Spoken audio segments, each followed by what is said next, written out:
gabar caan ka barta YouTube-ka ayaa aabaheeda qudha ka jaray. Intaan ugu gudagelin sheekada haddii ay tahay markii kugu horeysay oo aad na soo booqato fadlan nagu soo biir mahadsanid. Tiiba Alcali oo ahayd gabar dhalinyaro ah oo firfircoon ayaa ka hadli jirtay arrimaha bulshada.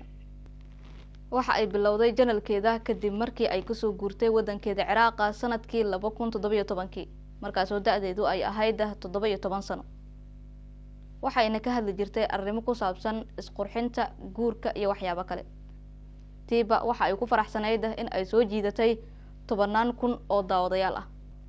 bishii Janaayo ee sanadkan ay dib ugu laabatay wadankeeda Ciraaq si ay u booqato qoyskeeda, waxaana dilay aabaheed. Si kastaba ha ahaatee, kiiska aabahan uu ku dilay gabadhiisa oo lagu sheegay mid aan laga sii fikirin ama la sii qorsheenin ayaa waxa lagu xukumay 6 bilood oo xarig ah. dhimashada Tiiba ayaa waxa ay kicisay mudaharaadyo Ciraaq oo dhan ah, waxayna dadka muujinayeen sida ay ugu xun yihiin arintani.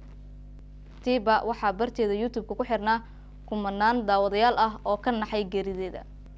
waxa ay soo gudbin jirtay muuqaallo maalinle ah.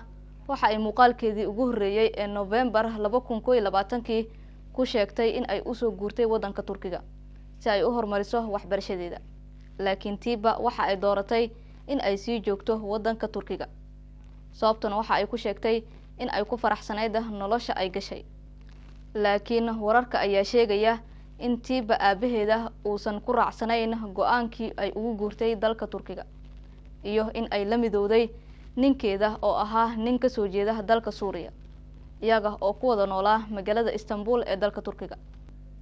dilka gabadhan YouTuberada ah ayaa waxa uu dhacay dhowr bilood ka hor, hase yeeshee waxa wali taagan walaaci ay arintaasi abuurtay.